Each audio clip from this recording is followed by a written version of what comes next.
rero nagira mfata aka kanya kugira ngo ndabasabe ngenda nabashimira by'ukuri ndanezerewe kuba ndi kumwe namwe kubwo kugira icyo ndabashikirije. Urabona ibibazo twari tumaze iminsi ducamo, tuyobewe hagati yanje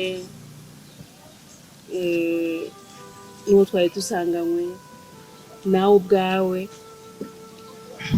Rero icyatumye mfata aka karyo ko kuba twosohoka tukaba kumwe, ariko nashaka ko ndakubwira cyangwa ndagushikiriza. Urazi ibihe bibi naciyemo, ndumva umenga tubaye kumwe, ndumva umenga umpaye aka karyo ko kuba kumwe nawe tukubaka umuryango umwe, ko byoba ari ibintu bimeze neza. Wenda yoba ari akaryo ko gukira cyangwa nawe ugakira, hagati yacu bikagenda neza. Rero ndagusabye unyemerere unkundire kugira ngo twubake umuryango, kugira ngo tugire famiye imeze neza itarimo ibibazo twari duherutsemo, itarimwo umubabaro n'agahinda twari duciyemo, utayobewe. Nukuri mpayo mahirwe kuko ndabona umenga noba ngiye koroherwa, ndabona neza ko ngiye kubaho neza kuko narafashe umwanya wo kukwiga, narafashe umwanya wo kugutahura, narabonye ko atakabi kawe.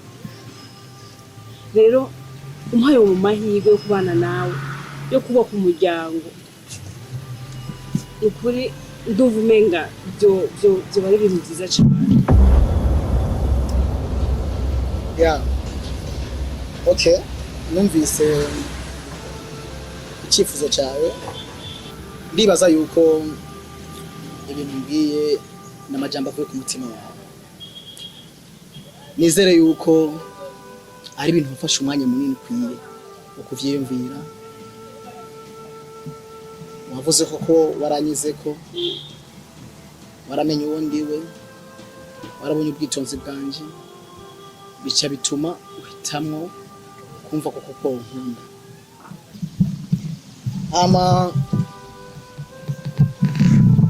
Nyuma y'ivyo ndazi yuko wababajwe, ndazi yuko watuntuye, ndazi yuko amarira n'amaganya, inkoni za buri munsi, ingumi za buri munsi byari ibyawe. Ubu ngiye kukubera umugisha, ngiye kukubera ibyishimo, ngiye gutuma wa mwanya wo kurira uhinduka gitwengo. Rero umva amahoro, ariko ndagusaba ikintu kimwe. Urabona uyu mwana ni umwana yakuze afise amaganya, ni umwana na nyina aciye mu bihe bitoroshye. Ngusabe uze umwereke urukundo rwa mama wiwe. Mama we atamwitse abo ruzorumwereka, nzobigushimira cyane. Nunkundira umwana nanjye nzogukunda. Mwana wanje urabona ko akiri muto, ugadashoboye kuronka urukundo nyarukundo uve ku bavyeyi babiri ntacyo kwiga. Ariko mu gihe aronse urukundo uve ku bavyeyi babiri, bizotuma abaho yishimye.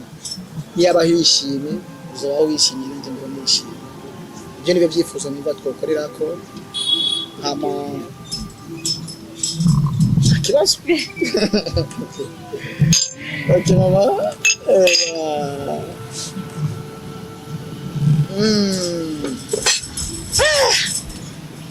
Ayoshe.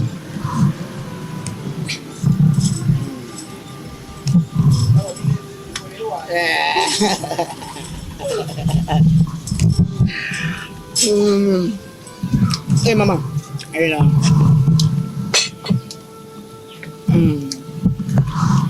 Okay. bikora nzomufata nk'umwana wanje Yeah. nzomukunda nk'umubyaye Yeah. biba bikwemereye. Okay. Nenda kishimye cyane rwose. Niwabinkorera ntacyo nzokwima.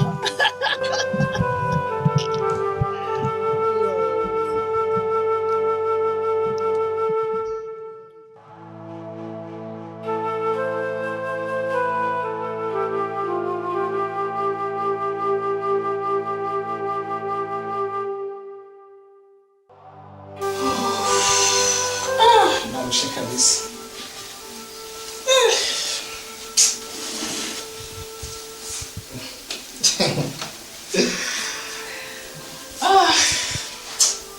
Narushe cyane. Mama waryohe? Yego. Okay. Abanyamigane tuzimana n'ibyo. Sawa. Bye.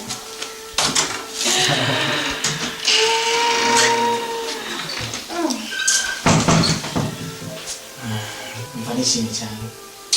Okay, mama. Can you just get ready to go?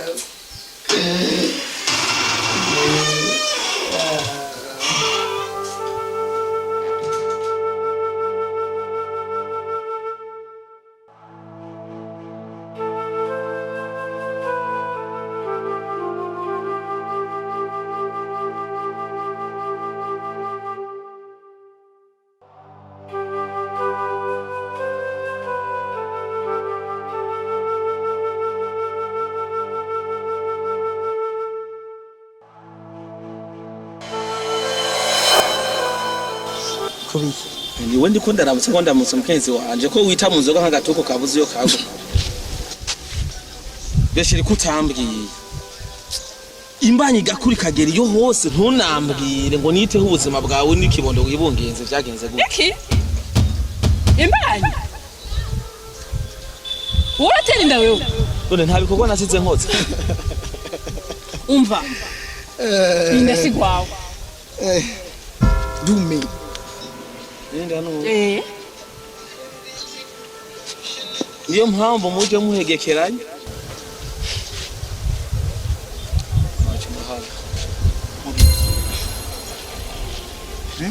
None urashaka kugasha utarumva kugomba kugira amanyama.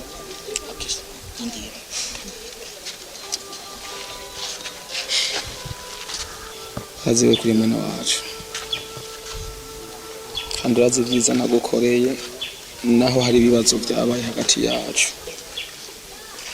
Je ikintu ca mbere ngomba kugusaba n'imbabazi. Tazi ko nakubabaje. Mugabo nkundire kino kintu.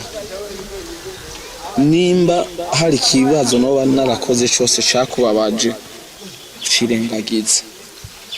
Kuko urazi yuko jewe kuva kera nari nkeneye umwana. Basi nkundire. Ndazi nta bantu benshi barabimenya yuko mu busigaye mwa mfite n'imigenderanire no wari umukenyezi wanje. Ndagusavye umpebere basi uwo mwana. Shinze ndamwitirirwe ndamuberese.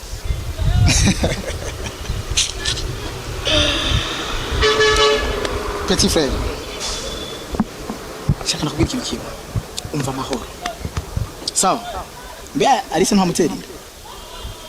Mana moteri ndangabandi ko ndagusabye. Ikintu ca mbere no tangura kugusaba rero. Genda ku bitaro. Urabisha amagara yawe ku meza. Hama ntuzomenya icyo ukora. Kuvuga yuko amaraso yiwanje no yaguha. Kugira itirwe bisunze. Ushaka kumura umwana we.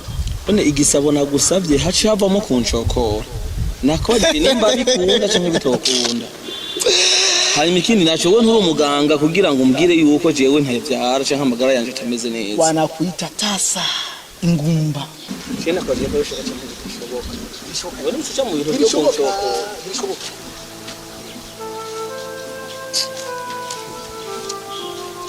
Akataretse kabagase.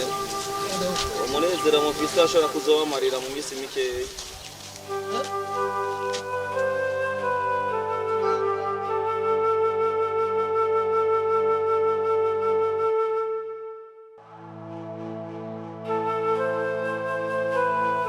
Nkuko mashitse hano ijambo ni ry'umudamu ariko ngo nta nkoko kazibika isaki ihari. Nari ntabwo nkunda kuvuga jewe, hama reka nagushikiriza umudamu wanje ijambo.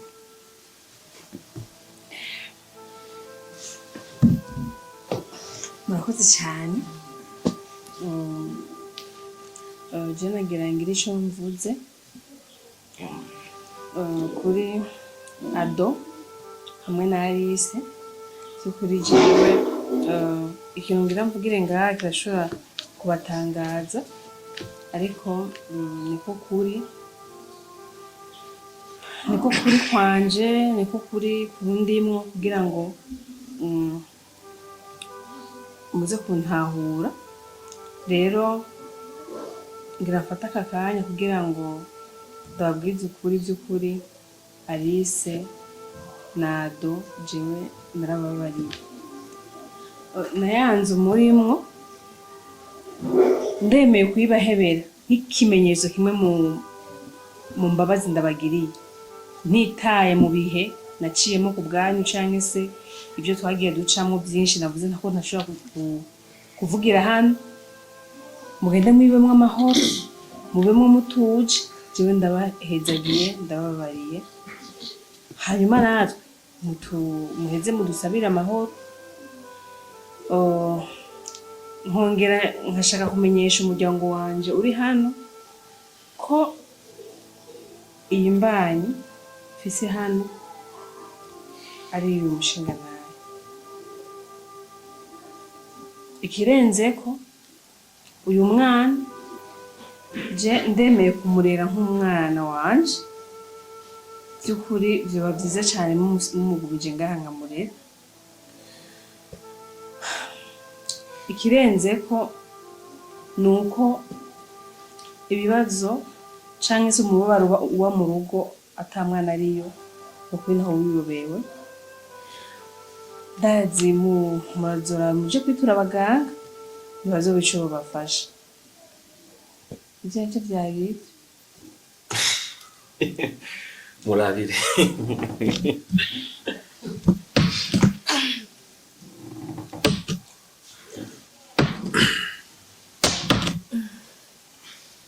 Hama nawe reka kubyishimiramwo, kubera twari tubirindiranye igishika, ahubwo reka tubishimire Uwiteka, si bya bose.